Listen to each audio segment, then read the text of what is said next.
At a family dinner, they ambushed me with a plan. My deadbeat brother would move into my apartment. They thought I'd just roll over like always. They had no idea I was already gone. The quiet in my apartment is a physical thing. You can feel it settle over you the moment the deadbolt clicks shut. It's a weight, but a good one, like a heavy blanket on a cold Denver night. For a structural engineer like me, quiet isn't just an absence of noise. It's a sign of integrity. It means the framework is sound, the joints are holding, and the whole damn thing isn't about to come crashing down. I stood in the center of my living room, nursing a glass of whiskey, the amber liquid catching the last rays of the setting sun. Every object in this space was chosen, placed with intention. The charcoal gray sofa, the reclaimed wood coffee table I'd finished myself, the architectural print on the wall, they were all components of a life I had designed and built from scratch. My sanctuary. My phone buzzed on the kitchen island, a jarring electronic intrusion into my analog peace. I didn't have to look to know who it was. My mother, Sharon. Her calls at a certain frequency, a blend of cloying sweetness and urgent demand that set my teeth on edge. I let it go to voicemail. A moment later, I picked up the phone and dialed my friend, Marcus. "Tell me you're not calling to cancel poker night," he answered, his voice a familiar, grounding baritone. "Never," I said, walking over to the large window that overlooked the city. "Just taking the first deep breath I've taken in a decade." The parental units are circling again. The vultures are gathering. I corrected, a grim smile touching my lips. Mom left a voicemail. "The Sunday dinner is now mandatory." Marcus whistled softly. "Mandatory? That's a new one. What's the occasion? Is Ethan finally getting knighted for his services to couch surfing?" I winced. It was a joke, but it landed too close to home. My older brother, Ethan. The charming, chaotic vortex around which my family's universe seemed to spin. "Worse," I said, swirling the whiskey in my glass. "I think they're planning a promotion for him, and I have a sinking feeling I'm expected to fund it." I explained to Marcus that the constant, low-grade stress from my family's drama had almost cost me a major project last year. A missed deadline, a critical calculation error I'd caught at the last second. My boss had been understanding, but his look was clear: get your house in order. This apartment, this quiet, wasn't a luxury. It was a professional necessity. It was the load-bearing wall of my entire life, and I could feel the cracks beginning to form. The voicemail notification blinked insistently. My mother's voice, when I finally played it, was exactly as I'd expected. Syrupy sweet, laced with steel. "And Caleb, honey, it's so important you're there. We have some family business to discuss. Big plans. See you Sunday." Big plans. I drained my glass. In my family, big plans never involved me having them. They involved me paying for them.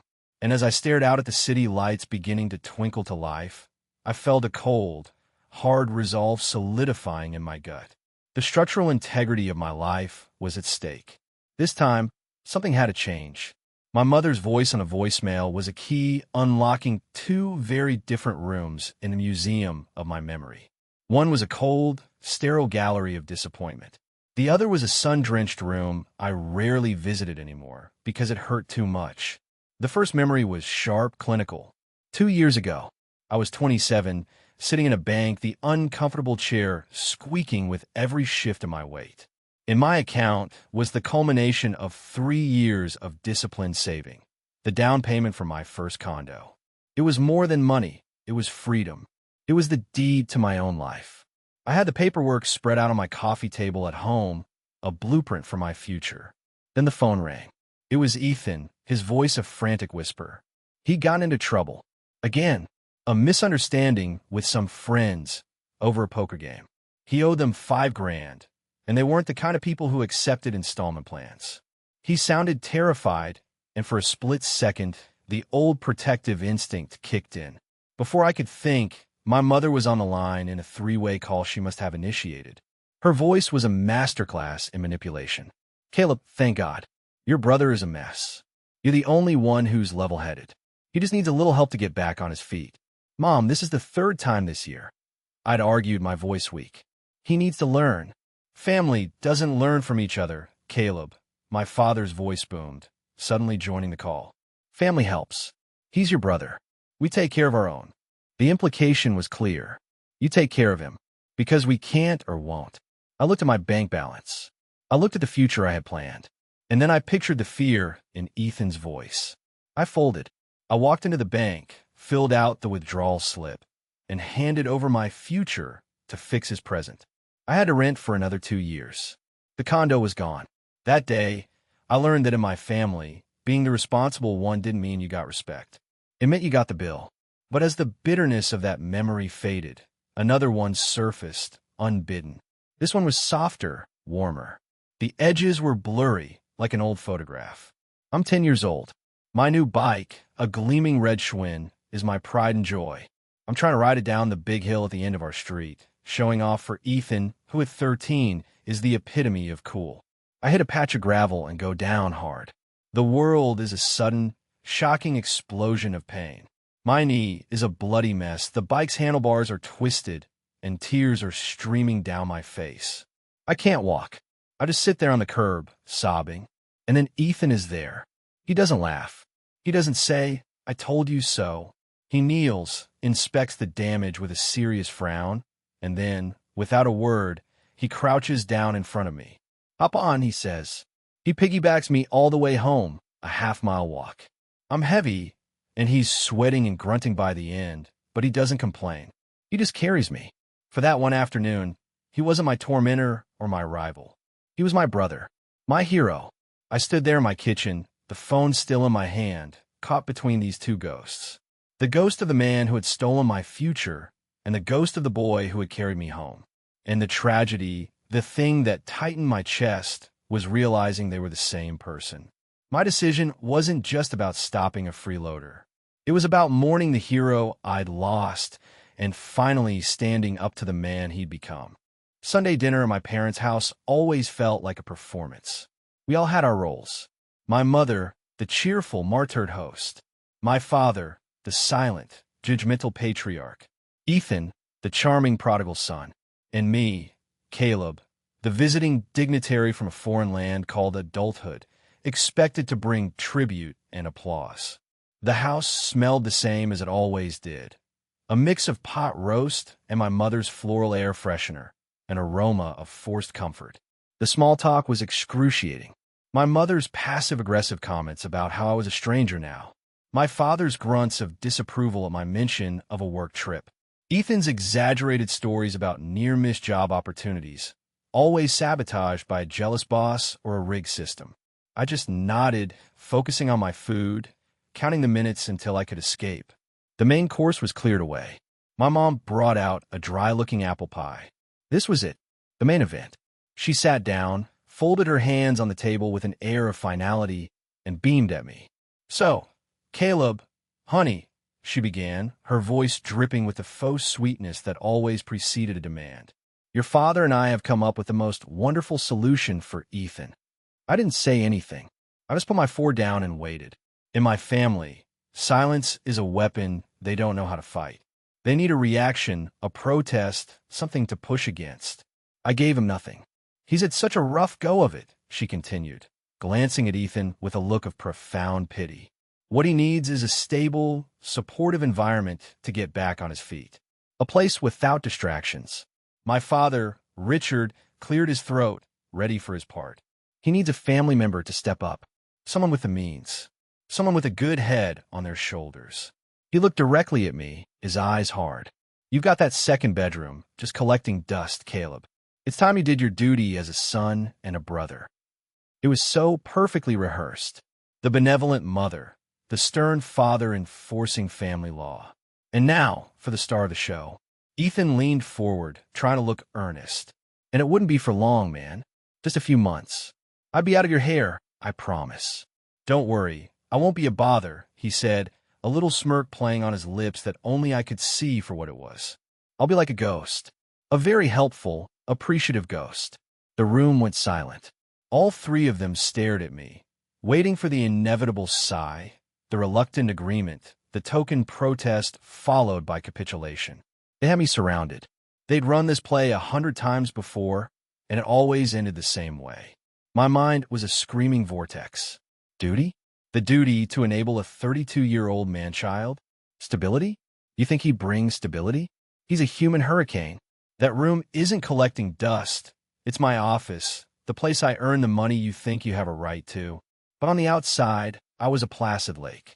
I let the silence stretch until it became uncomfortable. I saw my mother's smile falter. I saw my father's jaw tighten. I saw Ethan shift in his seat. Then, I picked up my fork, took a bite of the dry pie, and chewed slowly. I swallowed. I looked up and met my mother's eyes. "Okay," I said. The single word hung in the air, so contrary to their expectations that it stunned them. "Okay," my mother repeated, blinking. "Just okay." "Sure," I said, shrugging as if it were the most obvious thing in the world. "If it helps him get back on his feet, I'm happy to do it." I paused. "Let me just think about the logistics. We'll have to figure out a move-in date and everything." The relief that washed over the room was tidal. My dad leaned back, a satisfied grunt escaping him. My mom was already launching into a speech about how she knew I was a good boy, how proud she was. Ethan shot me a look of pure, unadulterated triumph. He thought he'd won. They all did. They thought they had broken me down, that their performance had been a success. They had no idea that I had just given them exactly what they needed to walk into the trap I was about to set. They were so busy celebrating their victory, they didn't realize I was no longer playing their game. I was playing my own. Leaving my parents' house that night felt different. Usually, I'd drive away with a knot of resentment in my stomach, replaying the conversations, kicking myself for not saying what I really thought. But tonight, the resentment was replaced by something else. A cold, clear sense of purpose. The knot was still there, but it wasn't a knot of frustration anymore. It was a tightly coiled spring. I didn't drive home. I drove across town to a neighborhood my family barely knew existed. I pulled into the underground garage of a sleek, modern condo building and parked in the spot labeled Caleb Miller. Upstairs, my new apartment was sparsely furnished, mostly boxes and a mattress on the floor, but it was mine. I'd signed the lease 3 weeks ago. The decision was made the day my boss had that quiet word with me. It was a drastic, expensive move to maintain 2 residences, but I considered it a survival expense. I had been slowly moving my essentials over, piece by piece, under the cover of late nights and weekends. The air in the new place was clean, untainted by years of compromise and guilt. I dropped my keys on the counter, the clatter echoing in the empty space. This was the sound of my new life beginning. I pulled out my phone and called Marcus. "So, how was the execution?" he asked without preamble. They read the verdict. "I've been sentenced to indefinite brother sitting." Marcus groaned. "And you said yes?" "Caleb, what the hell?" I said okay. I corrected him, a smile finally breaking across my face. It felt strange, like using a muscle I hadn't moved in years. I didn't say yes. There's a difference. I explained the situation. The nod. The vague agreement to work out logistics. The fact that I was currently standing in a completely different apartment they knew nothing about. There was a long pause on the other end of the line. Then, Marcus started to laugh. It wasn't a small chuckle. It was a deep, rolling laugh of pure admiration. "Oh, that is brutal," he said, catching his breath. "That is the most beautifully passive-aggressive, engineering brain solution I have ever heard in my life. I'm proud of you, man." They think they won, Marcus. "So what's the play? You gonna let them show up at the old place and find an empty apartment?" "Empty," I said, looking around at the boxes. "No, not empty. I had already arranged for the landlord to do a walkthrough for a new tenant tomorrow. My lease wasn't officially up for another month, but I was willing to lose the deposit to expedite my freedom. The play is already in motion," I told him, the words tasting like victory. "The foundation is cracked. It's time to build somewhere new." We talked for another half hour, working through the details. It felt good to have someone in my corner, someone who saw the situation not as family drama, but as a strategic problem with a solvable, if ruthless, solution. When I hung up, the city lights outside my new window seemed to sparkle a little brighter. For the first time, they looked less like the lights of a city that was suffocating me, and more like the lights of a future that was finally, truly my own. The week that followed was a masterclass in psychological warfare, fought entirely over text messages and brief, evasive phone calls. My family, high on their perceived victory, moved with unnerving speed. They were like a conquering army, already divvying up the spoils of my captured territory. On Monday, Ethan texted me, "Hey bro, can you measure the second bedroom? Need to see if my gaming chair will fit." I was at my desk, reviewing blueprints for a new commercial complex. I looked at the detailed, precise lines on the paper, then back at his lazy, presumptuous text. "We'll get to it," I typed back, and nothing more. On Tuesday, my mother called. Her voice was buzzing with a manic energy. "Caleb, honey, I was at Home Goods, and they have the most wonderful towel sets on sale. What color is your guest bathroom? Is it more of a beige or a taupe?" "I'm not sure, Mom. It's just white," I said, deliberately vague. "Oh, well, I'll just get the sage green." "That goes with everything," she chirped. "I'm just so thrilled we're all pulling together like this. Your father is so proud." "He's proud I'm a doormat," I thought, but I just said, "That's great, Mom. Gotta go meeting." Every message was a small twist of the knife, a fresh reminder of how little they saw me as a person. They weren't asking about my life or my space. They were annexing it. Ethan sent me links to mini fridges. My dad left a voicemail reminding me to clear out my junk from the closet in Ethan's new room. By Thursday evening, the constant barrage was starting to wear me down. I was in my new apartment, unpacking a box of old books. My hand closed around a small, leather-bound photo album. I opened it. There, on the first page, was a photo. Me, age 10, grinning with a gappy smile. Ethan, 13, standing behind me, his arms slung protectively over my shoulder. It was taken a few weeks after the bike incident. For a whole summer, he had been my shadow, my protector. I sat on the floor, the photo album in my lap, and a wave of profound guilt washed over me. The quiet of a new apartment suddenly felt less like peace and more like loneliness. What was I doing? This was my family. Ethan was my brother. Maybe he was a mess, but he was my mess, our mess. Was this elaborate, cruel plan really the only way? I picked up my phone, my thumb hovering over my mother's contact number. I could end this right now. I could call her, tell her the truth. I could try, for the 100th time, to have a real conversation, to set boundaries with words instead of with secret apartments and deceptions. I could say, he can't live with me, but I will help him find a therapist. I will help him pay for a deposit on his own place. But my home is my own. I imagine the conversation. Her wounded sighs. My father's accusations of selfishness. Ethan's claims of betrayal. They wouldn't hear the offer of help. They would only hear the word no. They would twist it, weaponize it. I would once again be the villain, the ungrateful son, the bad brother. Nothing would change. A single, hot tear slid down my cheek and splashed onto the plastic covering the photo. I was mourning the boy in that picture, the one who would have never put me in this position. Am I becoming the monster they always said I would be if I didn't help? The thought was a cold whisper in the silent room. No, I wasn't the monster. I was the one trying to escape it. I closed the album, my resolve hardening like concrete. I wiped my face. The moment of doubt had passed. This wasn't just about teaching them a lesson anymore. This was about survival. Saturday arrived, bright and clear. D-Day. I spent the morning at a coffee shop in my new neighborhood, a place where no one knew my name.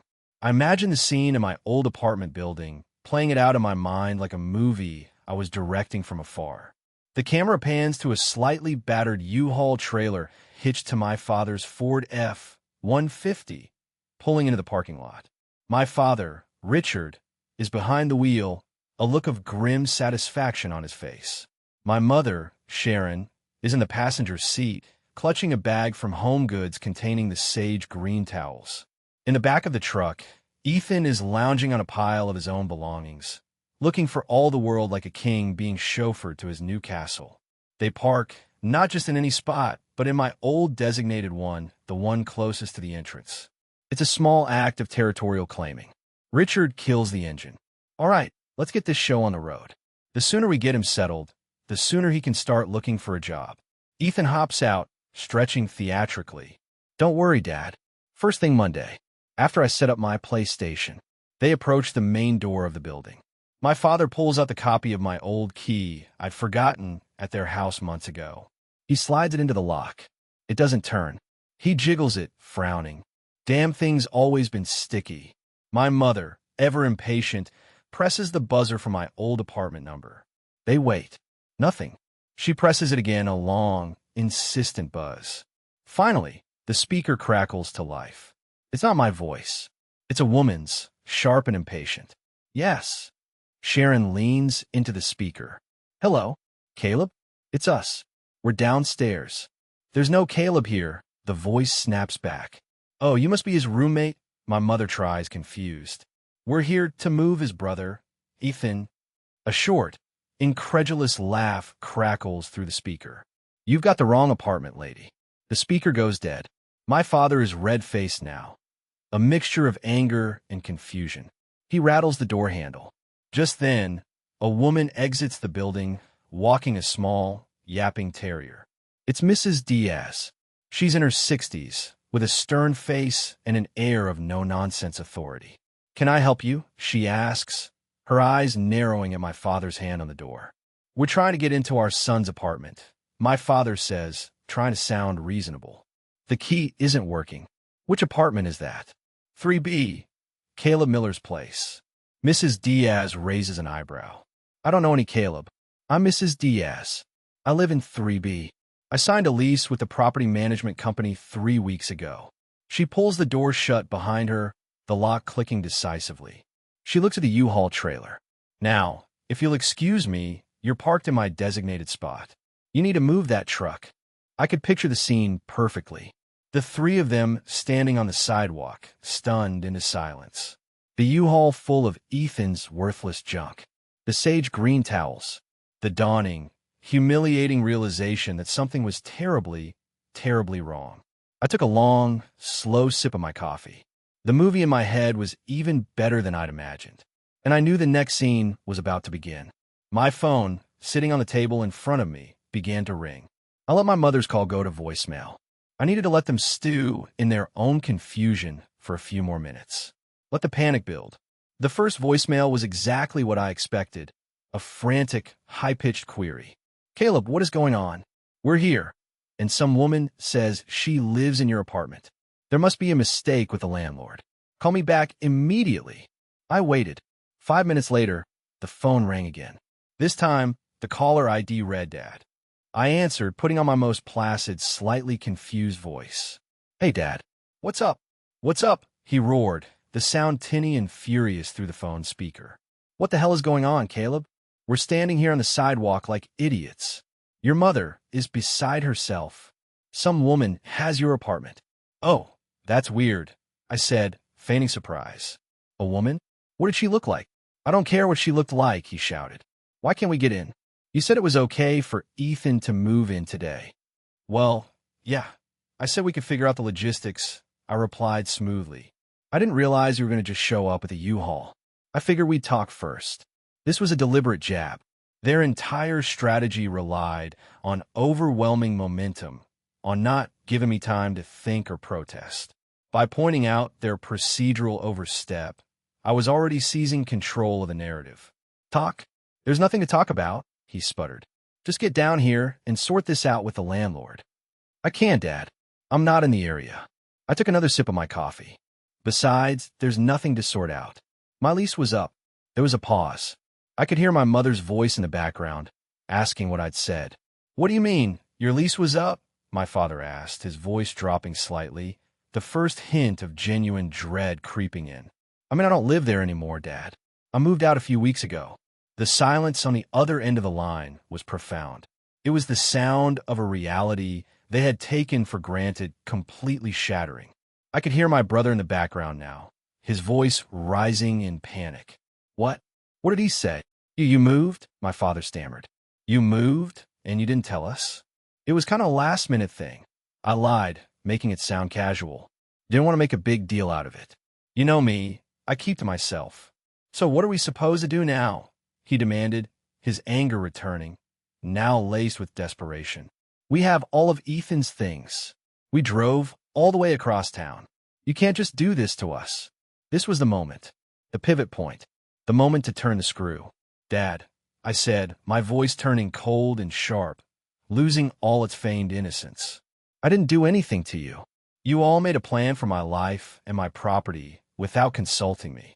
You announced it to me as if I were a child. You just assumed my compliance. That's on you. You lied to us, he accused, his voice trembling. No, I said calmly. I didn't lie. I just stopped telling you the truths you didn't want to hear. There's a difference. You never asked, Caleb, what do you want? You said, this is what's happening. So I made something else happen. I took a breath. I didn't just move, Dad. I sold the place. I heard a sharp intake of breath. It might have been my mother. I have to go, I said, not waiting for a response. Good luck with everything. I hung up the phone and turned it off. I sat there in the buzzing coffee shop, my heart hammering against my ribs. It was done. The first bomb had detonated. But I knew this wasn't the end. This was just the end of the beginning. They knew the truth now, but they didn't know where I was. And I knew my family. They wouldn't give up that easily. The hunt was on. The scene in my father's truck must have been one of controlled chaos. My mother, I imagined, was crying, not tears of sadness, but of rage and humiliation. Ethan would be pacing on the sidewalk, kicking at the tires, a petulant child whose favorite toy had been snatched away. My father, Richard, however, would be simmering. His anger wouldn't be loud. It would be cold and methodical. He was a man who believed in order, his order, and that order had been spectacularly violated. Get in the truck, he would have commanded, his voice leaving no room for argument. We're going home. Back at their house, the silence would be thick with blame. Sharon would blame Richard for not being tougher. Richard would blame Sharon for raising a spoiled brat like Ethan. And both of them, united in their frustration, would blame me. He can't just disappear, Sharon would say, wringing her hands. He has to be somewhere. Where would he go? Ethan would whine from the sofa. He doesn't have any other friends. That's when my father's cold anger would coalesce into a plan. He was from a generation that didn't understand digital privacy, but they understood paper trails. He believed that as a father, he had a right to know things. He saw parental oversight not as an invasion, but as a duty. There has to be a way, he'd mutter, walking into his small home office. He'd start pulling out drawers from his old metal filing cabinet, the one filled with 2 decades of family records. Old tax returns, car titles, insurance policies. He'd search for a while, growing more frustrated, and then he'd find it. A faded manila folder labeled Caleb College. Inside, among old transcripts of financial aid forms, was the paperwork for the first bank account he had co-signed for me when I was 18. It was an account I barely used, but had kept open out of sheer inertia. I hadn't looked at it in years. But my father, I'm sure, remembered the login information he had set up for me all those years ago. He'd sit down at his desktop computer, the old machine whirring to life. He'd navigate to the bank's website, his fingers punching in the familiar username and the password he probably thought of as his own. Patriots 1776 or something equally predictable. The account would load. It was mostly empty, a dormant relic. But he'd click on the transaction history, his eyes scanning the page. And there it was.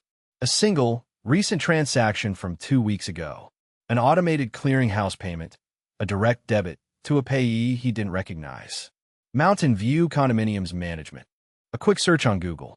A map would pop up, a pin dropping onto a sleek, modern building complex in a part of Denver they rarely visited. My father would lean back in his chair, a grim, triumphant smile spreading across his face. He hadn't found his son. He had found his target. He wouldn't see his actions as an invasion of privacy. He would see it as reclaiming what was rightfully his, control over his family. He had the address. The siege was about to begin. I'd been home for a few hours. I turned my phone back on to a barrage of hateful texts, which I deleted without reading, and then blocked all 3 of their numbers. A fragile sense of peace had started to settle in. I was making myself dinner, trying to feel normal, when a frantic, furious banging erupted on my front door. It wasn't a polite knock. It was a hammering and assault.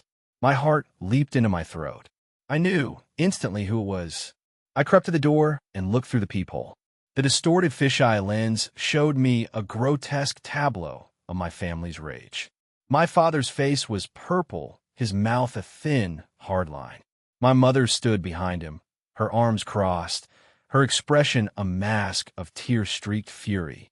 And Ethan looked like a caged animal, pacing back and forth in the hallway. Parked behind them, I could just make out the corner of a U-Haul trailer.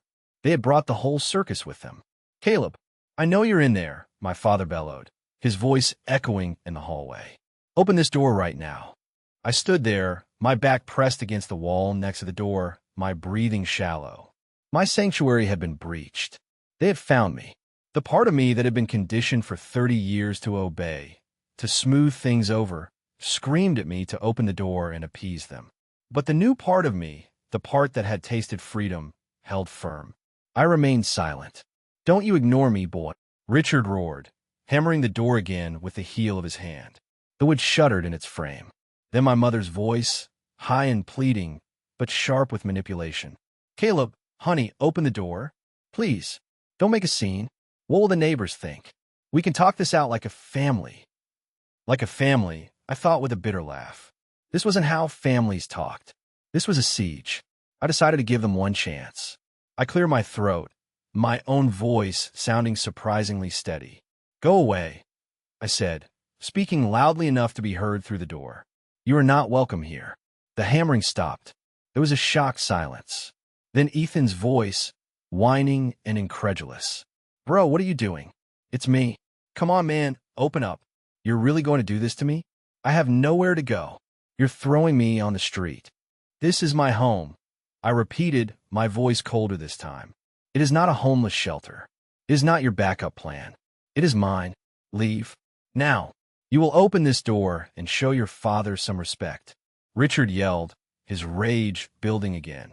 "After everything we've done for you, we gave you life, and now I'm trying to live it." I shouted back, my own control finally snapping. The words tore out of me, raw and ragged. "You don't get to demand respect when you show me none.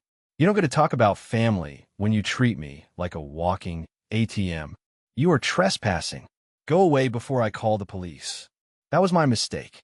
The threat was supposed to scare them. Instead, it was a challenge. It was a line drawn in the sand, and my father and brother were all too eager to cross it.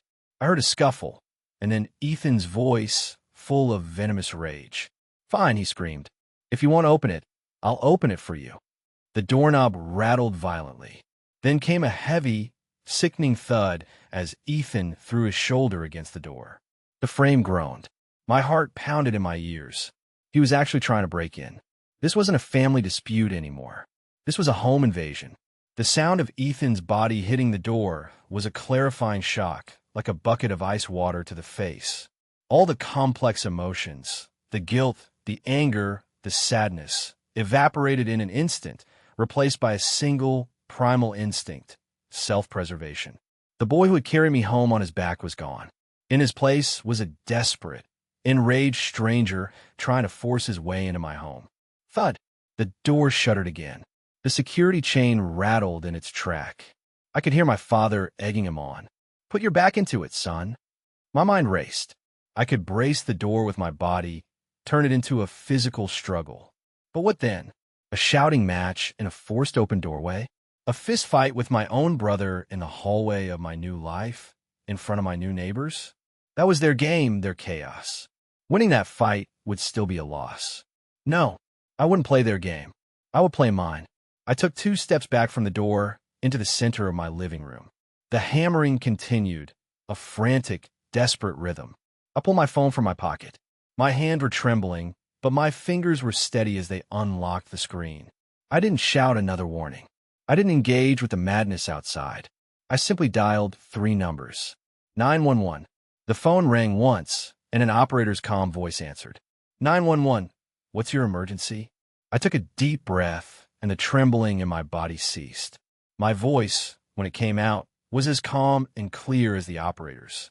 "Hello," I said, keeping my eyes fixed on my rattling front door. "I'm at 1450 Mountain View Drive, apartment 412. I'd like to report a disturbance. My estranged family members are trying to break down my door." Thud. "Sir, Are you in immediate danger? The operator asked. They are attempting to force entry into my home as we speak, I said, my voice devoid of emotion. It felt like I was describing a structural failure in a building, a critical load point giving way. I have repeatedly asked them to leave, and they have refused. I am concerned for my safety. The moment I said the words "break down my door," the noise outside my apartment stopped. Abruptly, utterly, the sudden, profound silence was more deafening than all their shouting had been. It was the silence of realization. The silence of a bully who has just run into a brick wall. They had pushed and pushed, expecting me to bend or break. They had never, in their wildest dreams, imagined I would call on a higher authority. They had brought raw, chaotic emotion to this fight. I had just responded with cold, hard civilization. I have officers on the way, sir, the operator said. Can you stay on the line with me? Yes, I said, my gaze still locked on the door. I can. The game had changed, and they had just lost. The wait for the police felt like an eternity, but it was probably less than 5 minutes. In the hallway, there was only a dead, heavy silence. I could picture them out there, frozen in place, the consequences of their actions finally crashing down on them. The sound of a distant siren, growing steadily closer, was the soundtrack to their defeat. 2 officers, a man and a woman, arrived. I heard their firm, official voices in the hall. Denver Police. Is everything okay out here? I opened the door. The sight was pathetic. My father stood stiffly, trying to look indignant, but just looking old and scared. My mother was clutching his arm, her face pale. Ethan was leaning against the opposite wall, refusing to make eye contact, the picture of sullen defiance. The U-Haul trailer visible at the end of the hall was a monument to their failed expedition. The male officer addressed me first. Sir, are you the one who called? Yes, officer. I'm Caleb Miller. I live here. And these are the family members you mentioned? Yes, I said. My parents, Richard and Sharon, and my brother, Ethan. They showed up here uninvited, demanding entry, and were attempting to force my door open when I called. The female officer turned to my father. Her expression wasn't hostile, just weary, as if she'd seen this same domestic tragedy 100 times before. Sir, is this true? My father drew himself up. This is a family matter, officer. A misunderstanding. My son is overwrought. It's not a misunderstanding when someone is trying to break down a door, the officer said flatly. She turned to me. Do you want them to leave? Yes, I said, my voice firm. I want them to leave the premises immediately. My mother finally found her voice, a high, pleading whine. But he can't just throw his own brother out. Where's he supposed to go? The officer looked at my mother, her gaze unwavering. Ma'am, with all due respect, that is not a police matter. This is Mr. Miller's residence. If he has asked you to leave, you're trespassing. You need to take your belongings and go. Now, the finality in her voice was absolute. There was no room for argument, no space for emotional manipulation. It was the simple, unassailable logic of the law. My family, who had operated for so long in the gray areas of guilt and obligation, were now faced with the black and white reality of their actions. Ethan muttered something under his breath. What was that, son? The male officer asked, his attention zeroing in on my brother. Ethan looked up, a flash of his old arrogance returning. I said, this is bullshit. He owes us. No one owes you the right to break into their home, the officer replied, his voice dangerously quiet. You can either walk away from this right now, or we can have a much longer conversation down at the station. Your choice. The threat hung in the air. Ethan's arrogance crumbled.